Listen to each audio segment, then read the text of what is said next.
Selamat datang di channel YouTube Fernando De Caprio. Channel yang membahas politik dan hukum. Channel tempat berkumpulnya orang pintar. Kata orang bijak, orang pintar ketemu dengan orang pintar. Orang pintar tidak akan ketemu dengan orang bebal. Pada hari ini saya kedatangan seorang senior yang sudah halang melintang di dunia pengacara. Beliau adalah seorang pengacara sejak tahun 1999.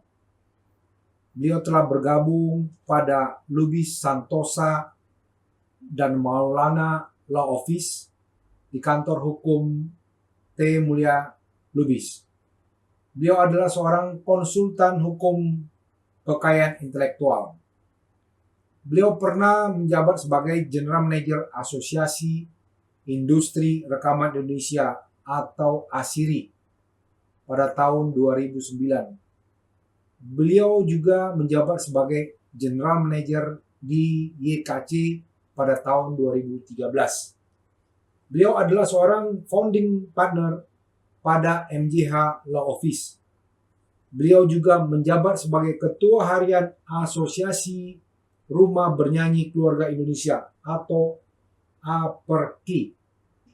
Beliau sebagai konsultan hukum kekayaan intelektual bagi user-user musik di Indonesia. Beliau adalah seorang komisioner Lembaga Manajemen Kolektif Nasional atau LMKN sejak tahun 2019 sampai 2024. Inilah dia abang saya, bro saya, Marulam J. Hutauru SH. Selamat datang abang Anda. Kalau dibuka maskernya biar kelihatan ganteng ya. Iya. Oke, saya buka dulu. Udah bebas COVID sih saya. Iya. Gimana kabar bang? Baik sekali, baik. Very good gitu ya. Mantap lah pokoknya hari ini. Segar. Ya, dengan mindset juga yang segar. Oke. Karena kan tadi kan bilang orang pintar ketemu orang pintar. Siap. Artinya kalau beliau ini pintar, saya kan juga jadi pintar. Gitu loh. Gitu. Tadi dari mana bang? Ini kelihatannya casual tapi nggak kehilangan gantengnya gitu loh.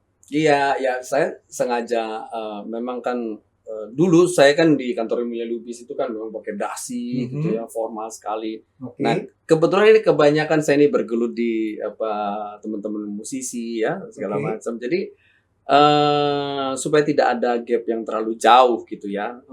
Kadang kalau kita terlalu formal, terlalu legalistik, terlalu dalam penampilan maksud saya ya, dalam penampilan terlalu ini nggak bisa nyambung dengan para seniman-seniman musik itu.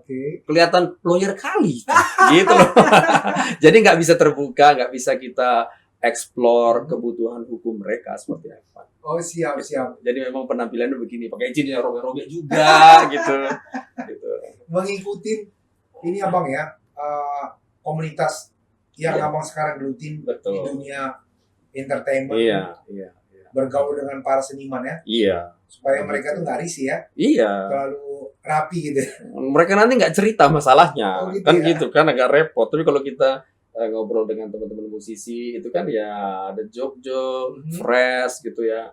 Apalagi saya dulu juga terlibat di dalam musik-musik seperti itu. Jadi saya paham supaya tidak terlalu kelihatan lawyer kali. Iya. Bang, saya kan kita di sini kan mau menggali dari abang. Ya abang berbagi pengalaman. Karena saya lihat di sini kan CV abang tuh ya abang sekarang malah menjabat sebagai komisioner Lembaga Manajemen Kolektif Nasional.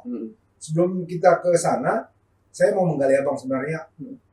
Dulu sebelum abang menjabat sebagai komisioner, abang kan lama di dunia lawyer. Sebelum abang lawyer, bisa nggak ceritakan tentang kehidupan abang sehingga sekarang menjadi lawyer terkenal itu? Lawyer terkenal. Asik ini lawyer saya terkenal. harus belajar Iya. Selaku senior kan. Oke. Ya panjang sebenarnya ceritanya. Ini pun saya kan sedang menyusun buku ya untuk cerita hidup saya ini. Jadi singkat cerita tahun 85 ibu saya meninggal karena kanker rahim. Kemudian tahun 90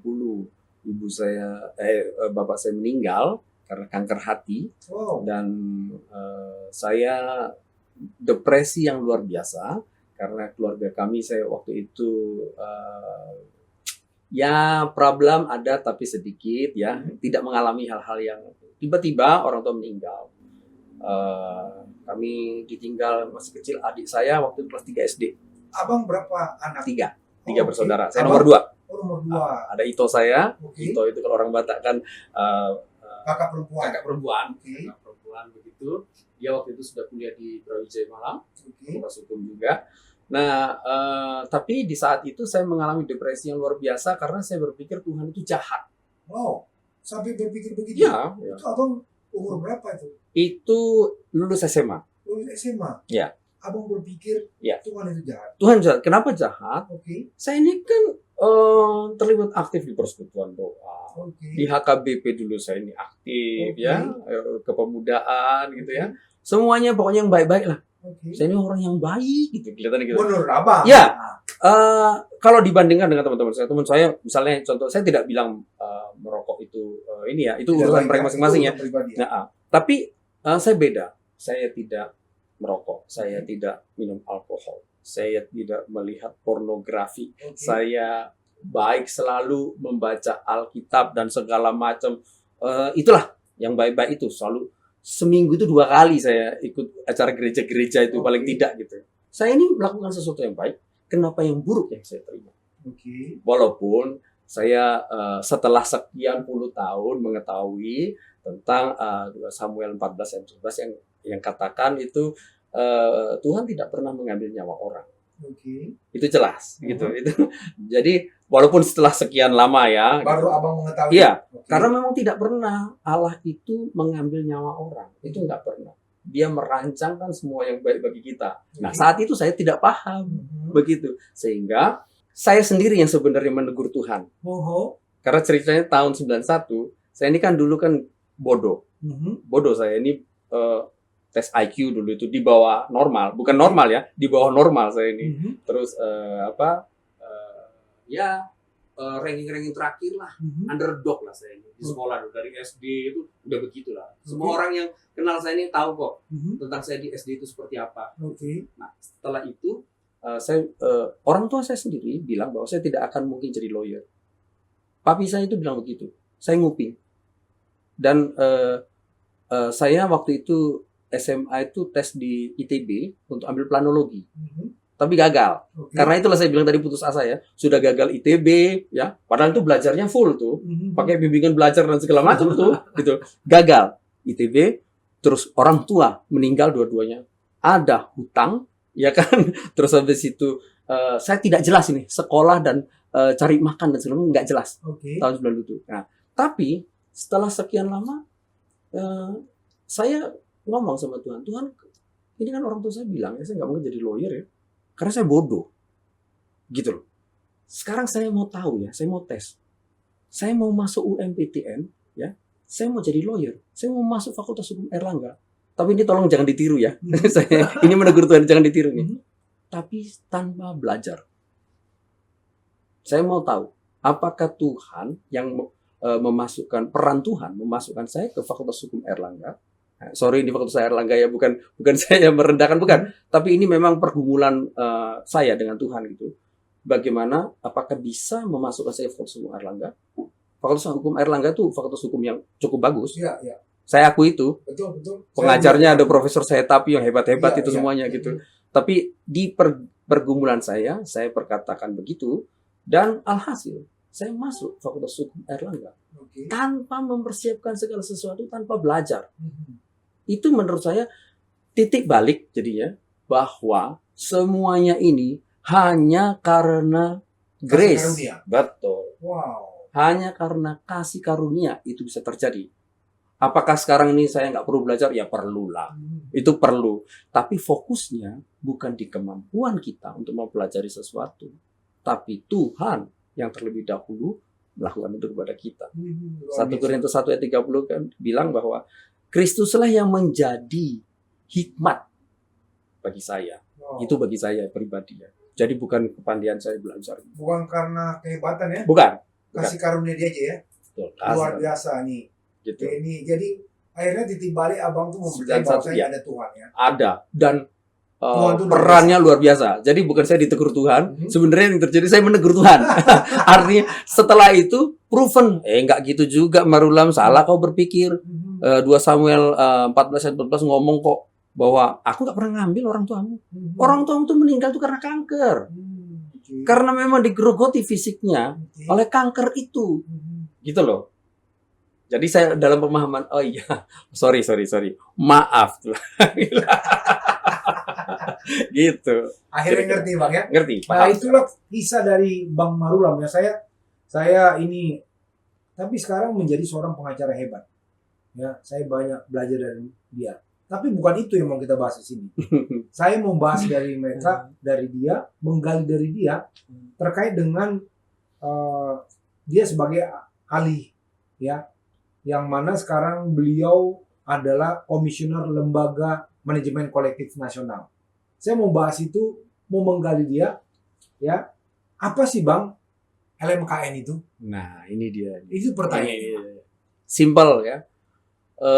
Di dalam hak cipta musik, saya spesifikkan hak cipta itu kan macam-macam ya, ada buku, ada karya tulis, ada lukisan dan segala macam. Kita bicarakan kalau LMKN itu musik. Oke. Karena selain musik tidak, Oke. LMKN tidak itu kewenangannya. Jadi musik, dan ini lebih spesifik lagi namanya public performance. Oke. Public performance itu adalah musik yang diputar di tempat umum. Oke. Kalau boleh misalnya saya tunjukkan gambarnya itu seperti ini. Jadi yang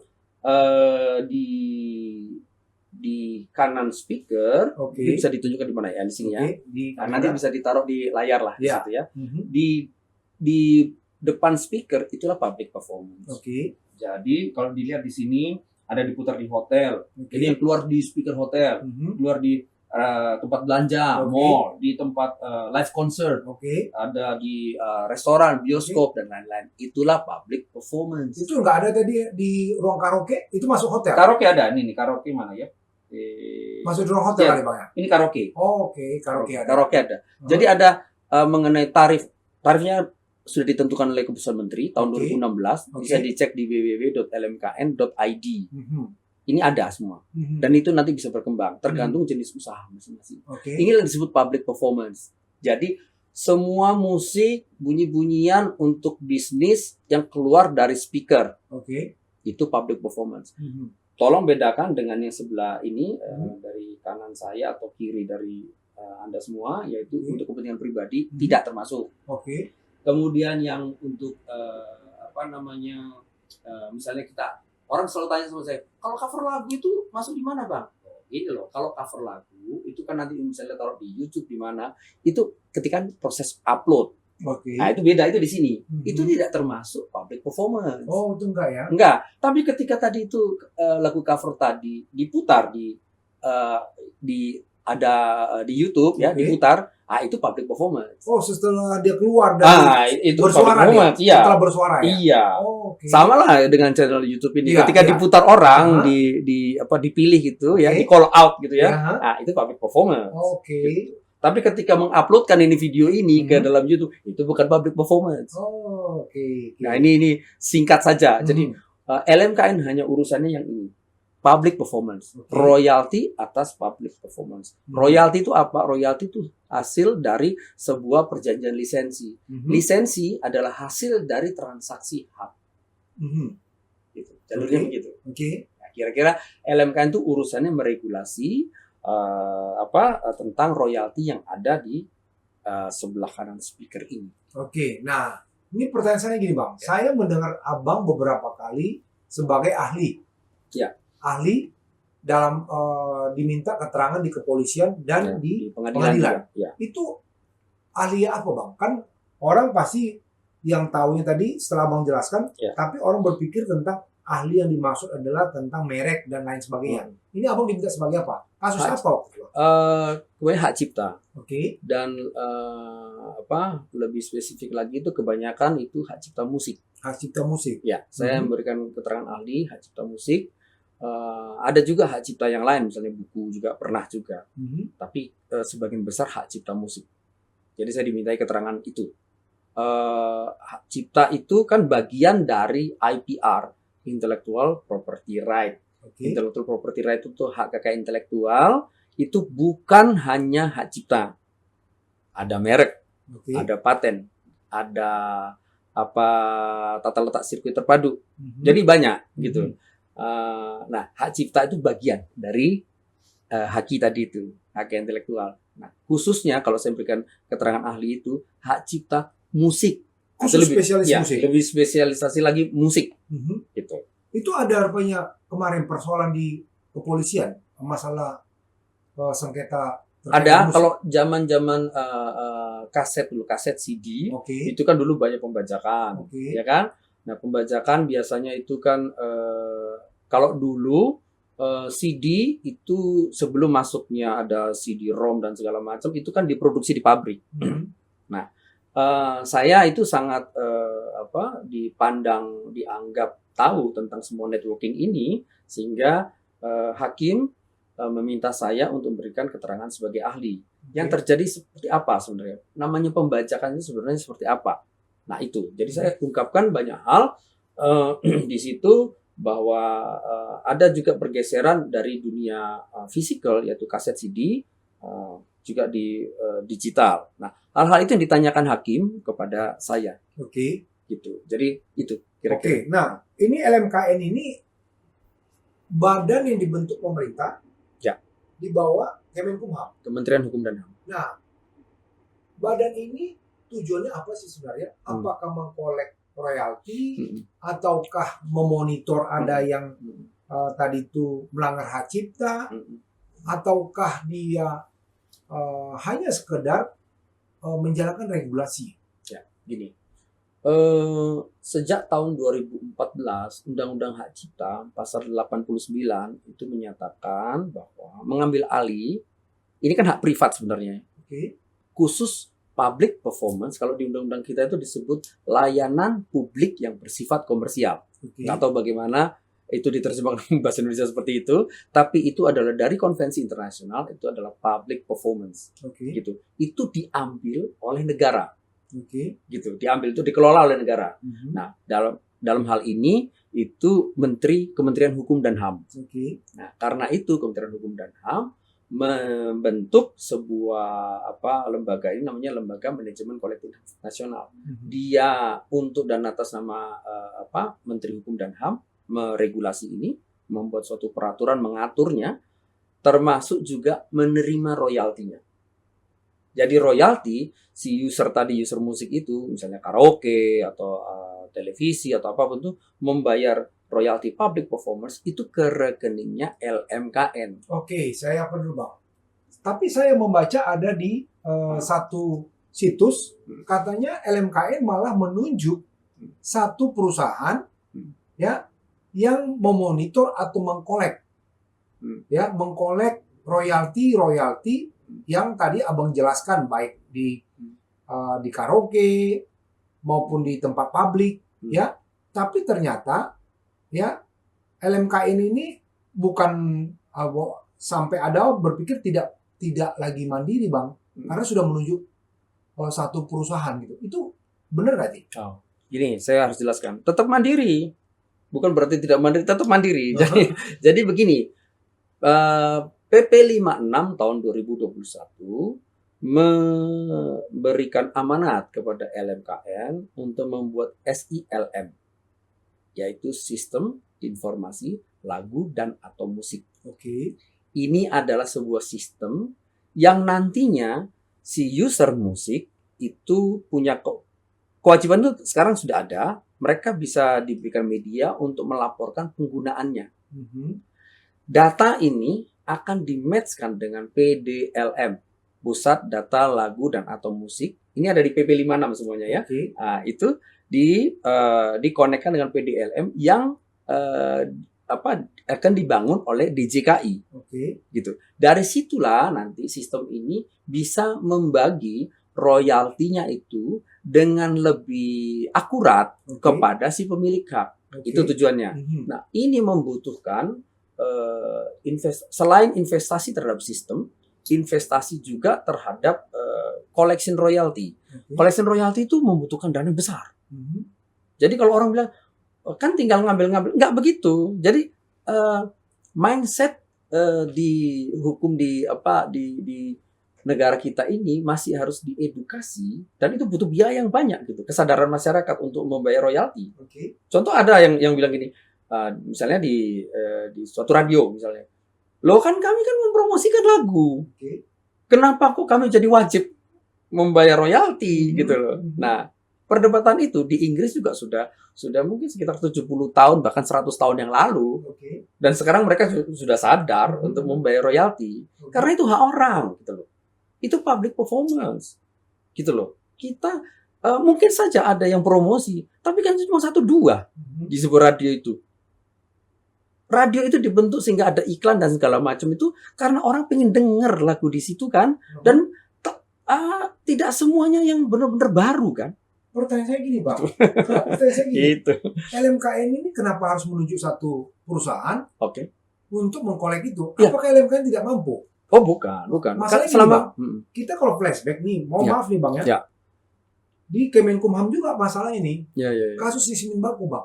Sistem dakum ya. Sismin Bakum itu karena kementerian ini Hmm. tidak mempunyai mungkin infrastruktur yang baik, sehingga meminta satu perusahaan yang mempermudah notaris-notaris untuk mendaftarkan gitu kan. Ternyata kan di situ ada dugaan dibilang tidak pidana korupsi. Ya. Iya kan? Ya. Waktu sampai ada satu ini kena pidana. Ya. Kan gitu, Ya, Bang. ya. Nah, ini takutnya nih, Ya. ini kode nih, Bang. Ya. Maaf nih, Bang. Ya. Saya It's diskusi. okay. Diskusi ini memberi Ya. masukan juga kepada Ada perbedaan. LMKN juga nih, Ya, Bang. ada perbedaan dengan sistem Nah, bakum ini tadi. jangan nanti seperti itu loh, Ya, Bang. Nah, ya. gimana ya, Bang? Pertama ya, Ya. bedanya itu. Kalau sistem bakum itu kan dari APBN APBD. Oke, Kalau LMKN ini tidak dibiayai oleh negara. oke, Jadi itu adalah murni dari collection royalty. oke. Itu satu. Jadi tidak bisa disamakan itu. Mengenai transparansi dan segala macam itu perlu. Itu makanya perlu suatu sistem sampai nanti uangnya sampai kepada si pemilik hak, ya toh. Nah, di dalam collection royalty itu membutuhkan investasi. Tadi yang saya Saya maksudkan. potong, Bang. Ini, Ya. Bang. Sismin Bakum itu bukan dari negara, Bang. Oh. Jadi ketika misalnya orang mau mendaftar, Oh ya, itu kan dibebankan sekian. Oh ya. Oke, berapa supaya orang misalnya dari kampung saya nih tidak harus mendaftarkannya datang ke Jakarta. Dipermudahlah, tapi dengan membayar. Oh. Kan alat itu yang diapa mereka tuh. Ya, maksud saya sistemnya. Aha. Sistem pembuatannya. Nah, itu kan saya nggak tahu, tapi saya ingin membedakan Oke. bahwa LMKN itu tidak dibiayai oleh APBN dan APBD. Itu yang saya sampaikan. Jadi kita mengelola sendiri keuangan itu. Nah, collection royalty itu membutuhkan investasi yang sangat besar. Untuk pertama investasi untuk apa sih? Bukan hanya sistem tadi, tapi bukan sistem elektronik tadi itu saja. Tapi misalnya gini, membuat sebuah program yang berkelanjutan kepada masyarakat untuk menyadarkan masyarakat tentang kesadaran untuk membayar royalti itu harus cuci otak itu, dan itu membutuhkan program begitu continue dan membutuhkan dana yang begitu besar. Artinya LMKN nggak punya dana infrastruktur membangun itu? Nggak ada, kan itu semua dana kan kita dari royalti collection royalty. Sedangkan kalau misalnya kita ini mengkolek itu cuman untuk maksudnya buang uang untuk operasional itu terus, kan tidak ada lagi yang dibagi kepada si pemilik hak. Gitu loh. Nah, untuk membagi kepada si pemilik hak itu juga ketika membuat suatu sistem monitoring, user itu memutar lagu, misalnya kalau karaoke misalnya karaoke lagunya Bung misalnya di situ ya, berapa kali dan segala macam, itu kan membutuhkan suatu survei, karena nggak ada catatannya itu. Iya, betul. Ada survei monitoring, nanti sewa. Survei seperti apa, Bang? Kan kita nggak tahu nih. Saya request penggunaan lagunya. Jadi berapa kalau kali dibikin alat di apa itu? Misalnya di enggak. Kalau survei kan nggak perlu alat itu. Itu kan bisa sampling. Survei kan bisa dilakukan tanya jawab, monitor dengan orang, mendatangkan orang. Nggak akurat dong, Bang. Begini, semakin akurat monitoring itu, ini biayanya akan semakin besar. Kalau kita tuntut akurat sama sekali, benar-benar akurat, ya, itu nggak ada lagi uang yang akan dibagi kepada si pemilik hak. Ini dilema. Nah, karena itulah maka kita membutuhkan suatu investasi besar. Karena itulah ada kerjasama antara LMKN dengan lembaga swasta ini. Oke, saya potong Gitu. lagi Bang. Saya masih menggali nih. Iya, silakan. Saya jadi penasaran nih. Iya. Dari mana orang Abang tahu misalnya di salah satu karaoke memutarkan lagu misalnya Justin Bieber. Dia menggunakan beberapa kali. Karena tadi yang Abang jelaskan, ketika keluar dari speaker itu kan dia harus bayar royalti. Ya. Nah, berapa kali dia putar lagu Justin Bieber di salah satu karaoke Islam? Dari mana LMKN ini mengetahui frekuensinya berapa kali dia putar itu? Jadi gini, kita harus bedakan ini. Yang kita bicarakan ketika collection atau Oke. bagi. Oke. Kalau collection, kita nggak peduli. Namanya lagu Justin Bieber, lagunya Nahum Situmorang, Oke. itu nggak peduli. Karena diputar itu kewajiban hukum, itu otomatis tidak melihat lagu. Jadi, tarifnya sudah ada, tidak hitung lagu. Oh, Kalau flat, collection, flat ya. iya, sama. Misalnya gini, kalau karaoke, faktor penghitungnya adalah ruangan. Oke. Berapa ruangannya? Oh, I see. Kali 60.000, Oke. kali 300 hari. Nah, itu itu- royalti 1 tahun. Nah, ini kan baru jelaskan Bang. Nah, tadi kan saya nggak tahu. Sekarang saya baru tahu nih Bang. Iya, iya. Ya artinya tadi udah ditetapkan. Misalnya ruang karaoke itu per ruang karaoke sekian, ya kan? Lu mau muter berapa kali nggak peduli. Mau berapa juta lagu di situ Nggak kita nggak peduli. Nah, berarti itu adakah ruangan, maksudnya besar ruangan atau apa? Enggak, Dia per Nggak. satu ruangan aja. satu ruangan. Satu ruangan sekian persen Iya. kali 30 hari. Iya. Oh, I see. Jadi tidak ada kaitan dengan lagu. Oh. Pada saat membaginya ada faktor lagu tadi. Oke. Gitu loh. Baru nanti ada survei. Ya, Misalnya- monitoring atau survei atau apapun gitu Oh. cara membaginya. Jadi bedakan antara cara collection dengan cara bagi. Oh, oke, I see. Jadi artinya ketika misalnya lagu itu tidak diproret ya, nggak pukul rata ya. Artinya Apanya? Abang melakukan survei, Hmm. sebenarnya lagu siapa sering Iya, diputar, iya. supaya jangan pula nanti yang terdaftar dalam daftar itu dia nggak pernah diputar lagunya, dia dapat pula kan gitu. Loh, ini justru dapat. Oh, dapat juga? Jadi gini, ini Oh. beda. Public performance dengan royalti yang non public performance itu Oke. beda. Kalau public performance konsepnya itu adalah pemungutan yang kolektif. Kolektif berarti pembagian proret gitu. Bukan. Jadi bedakan. Kalau pembagian bedakan. Ini kan kita ngomong penarikan ya. Oke. Nah, kalau penarikan itu kolektif. Jadi gini, maksudnya apa sih kolektif? Kolektif untuk kelompok pencipta. Kelompok yang kita bilang kita bicarakan ini. Untuk kelompok produser, Oke. untuk kelompok artisnya si pelaku pertunjukan. Jadi kelompok. Nah, makanya dimungkinkan di dalam public performance ini collection seperti ini itu ada yang namanya minimum royalty. Jadi yang nggak diputar lagunya pun dapat, Wow. tapi minimum. Wow, Begitu. wow. Kenapa begitu? Ini kan royalti kolektif.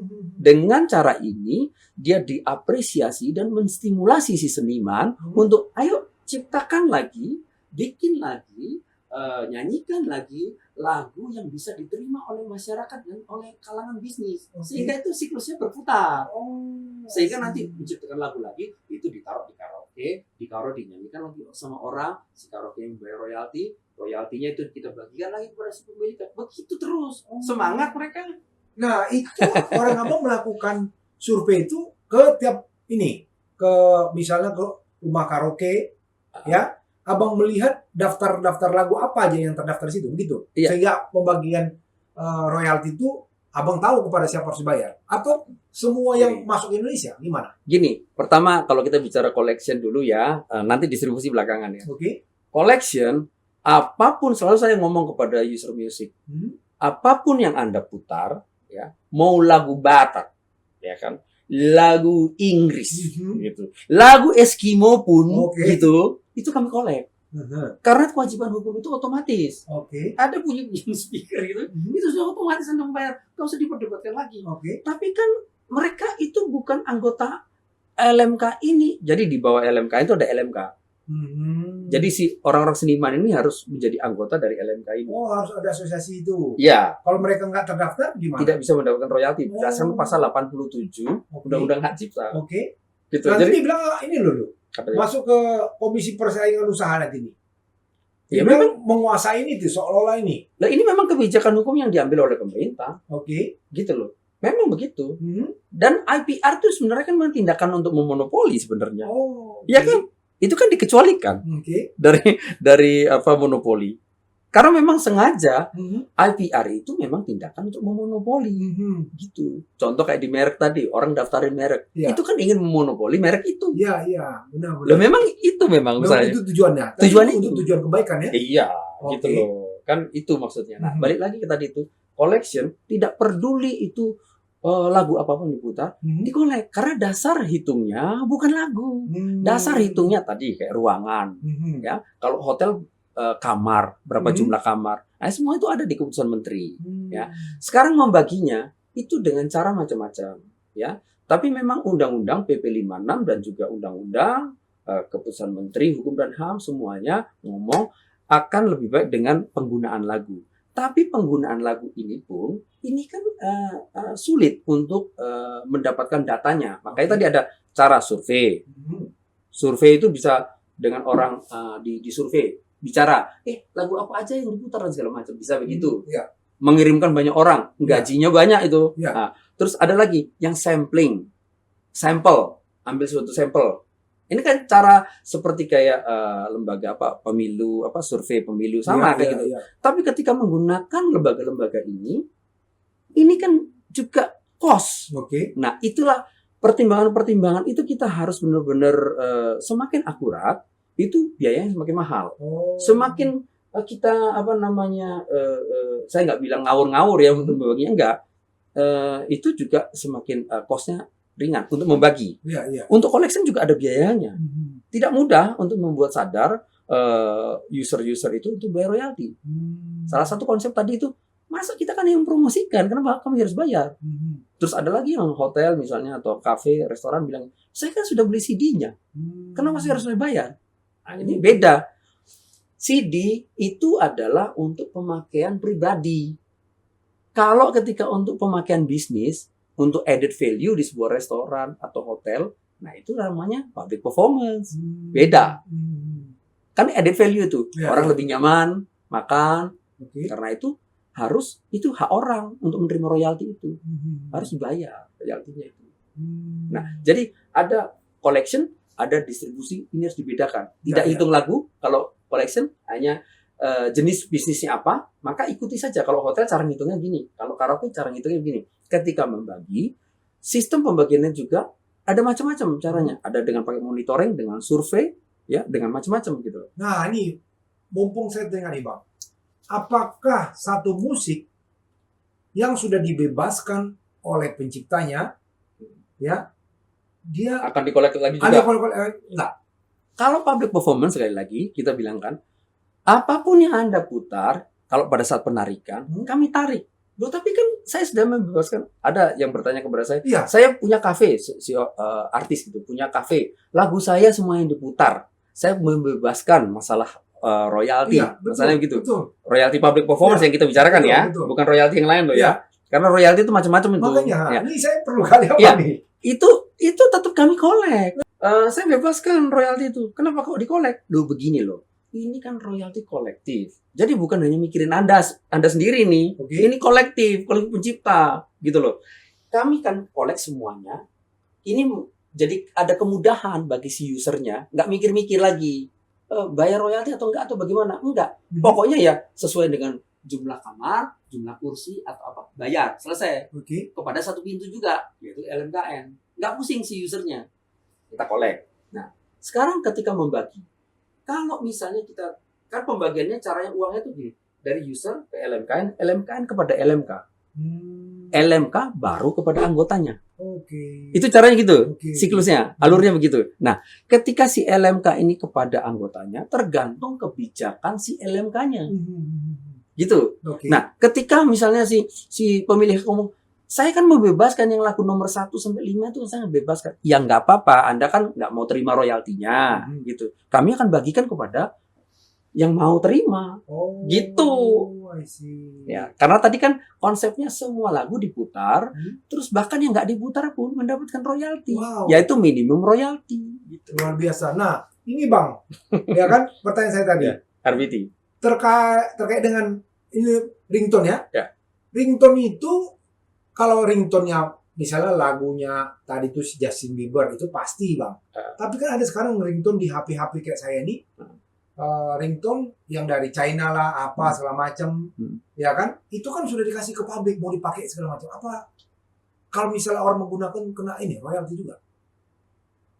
Maksudnya gimana? Ada lagu Cina? Yang di handphone China ini kan itu kebanyakan ringtone. Lalu orang membuat misalnya ringtone itu dalam satu kegiatan dia gitu. Apakah itu kena orang itu misalnya atau membayar royalti? Misalnya ringtone tadi diputar sebuah ada event gitu. Iya. Nah, sekali lagi kan kita bilang apapun yang keluar dari speaker itu untuk kepentingan bisnis, kami kolek. Oh. Ada acara bazar misalnya, ada acara apa diputar tuh, kami kolek. Wow. Gitu. Kalau misalnya makanya ada pertanyaan orang-orang itu, loh terus yang dari luar negeri apa? Ya kami kolek juga. Oh. Kayak tadi Justin Bieber, kalau dari Justin Bieber dan segala macam itu mau ambil royaltinya di Indonesia, bikin perjanjian dengan kami. Jadi LMK di sana bikin perjanjian dengan LMK di sini. Kalau misalnya itu, ini maaf nih bang, Reciprocal. nanti dibilang ada corruption di situ bang. Ya. Kalau misalnya Justin Bieber tidak mau membuat kerjasama, sementara dari LMKN mengutip, itu kemana tuh dananya? Loh kami tadi kan ya sama ceritanya. Ketika nggak diputar pun itu kami bagikan. Oke, Ada minimum royalti. Oke. Sekarang kalau orangnya misalnya tidak terdaftar di sebuah LMK, kayak tadi kan pasal 87 bilang, ya dia nggak akan terima royalti. Lah kalau si Justin Bieber tidak melakukan hubungan dengan kita, ya nggak akan dapat royalti. Walaupun harusnya didapat di situ, Iya, karena udah diputar iya, lagu dia. iya. Kan ini kan royalti kolektif. Betul, tapi kemana tuh dana nanti bang? Lo dibagikan kepada yang akan terima, yang lain. Oh, luar biasa. Gitu loh. Makanya orang selalu bilang, loh royalti orang yang di luar negeri itu, misalnya lagu Justin Bieber tadi atau siapapun itu yang di luar negeri gitu ya, yang diputar di Indonesia, itu kemana? Jadi kita bagikan kepada orang yang memang sudah punya kerjasama dengan LMK di Indonesia. Orang yang sudah terdaftar di LMK di Indonesia. Itu. Nah kalau nggak terdaftar ya nggak bisa. Iya, tapi lagu Justin Bieber itu kan ya harusnya dapat royalti.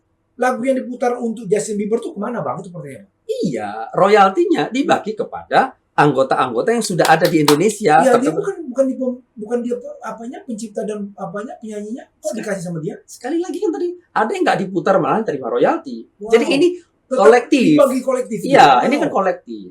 Begitu. Makanya pasal 87 itu kan katakan bahwa kalau Anda ingin mendapatkan royaltinya, maka Anda harus mendaftar ke sebuah LMK. Gitu loh. Jadi supaya ada jalurnya ke sana. Kalau memang diinginkan itu nggak fair seperti itu, ya diubah saja pasal 87. Wow. Gitu. Gitu loh. Hal seperti ini di negara seperti kayak Norwegia itu juga dilakukan. Norwegia itu juga kolek semua royalti yang diputar di teritori mereka. Sama Indonesia gitu. Semua musik yang diputar di teritori Indonesia akan kami kolek. Wow, luar Baginya biasa. Seperti itu. Ini saya mau gali dari abang sebenarnya. Saya masih bertanya-tanya dan saya mau mendalami bang. Ya. Karena seperti saya bilang, saya bukan ahli haki. Saya pengacara dan saya kurator bang. Ya. Saya kurator dan saya legal auditor. Ya. Tapi saya nggak mendalami masalah Ya. haki. Ya, saya mau mendalami abang. Ya. Cuman saya dibatasi Waktu oleh Ya, produser bang. Saya mau Ya. undang abang Ya. untuk lain kali Ya. supaya nanti para seniman-seniman luar sana mengerti hak mereka. Saya juga nanti mau untuk menggali dari Aha. Anda karena Anda di asosiasi kurator ya, Saya kurator. Kepailitan ya. Ya, kepailitan. Bagaimana aspek hukumnya ketika ada tagihan kepada user karaoke atau Aha. yang lain-lain tuh hotel dan Oke, segala oke. macam ya. Kan dua tagihan itu kan Iya, dan yang sudah sudah jatuh tempo Dapat bahasa bukan yang sudah dapat ditagih bang. dapat ditagih. Ah. Nah, itu sudah ditagih Iya. tapi mereka nggak bayar-bayar. Panggil saya, Bang. Itu dia. Itu kita bisa gali lagi itu. Panggil saya Iya. bisa jadi narasumber. Iya. Kan Siap. gitu. Siap. Saya siap membantu abang. Saya siap jadi lawyernya. Kan gitu. Ini Iya. saya serius, saya terkesima banget. Ternyata waktu saya dibatasin, Iya. kan gitu. Iya. Nggak terasa apa yang dikasih sama Bang Malulang. Wow, Masih Saya- banyak yang masih bisa banyak. Belum saya dapat gali gitu loh. Cuma saya dibatasi bang, ya. Iya, Jadi iya, iya. kita mohon maaf nih bang. Nanti lain Ya. kali di sesi berikutnya saya mau undang abang terus ya. Terima kasih Luar biasa. kesempatannya. Nah, jadi kepada para penonton channel YouTube Fernando DiCaprio, Bang Marulam ini seorang lawyer, tapi tadi sebelum sesi kita bincang-bincang, dia bilang saya sudah lama meninggalkan dunia litigasi. Ya, dia banyak di belakang ini, ya di kursi, ya memanage yang lainnya, dan dia sekarang banyak menangani kasus-kasus terkait dengan hak cipta khususnya di musik, Bang ya. Musik juga, film juga, Bang. Semuanya. Semuanya, ya. Jadi kalau misalnya para artis di luar sana yang mau menggunakan jasa hukum beliau, silakan, ya kan, tulis di kolom komen, ya. Ya. Saya tidak membatasi para penonton saya mau menggunakan jasa lawyer mana aja.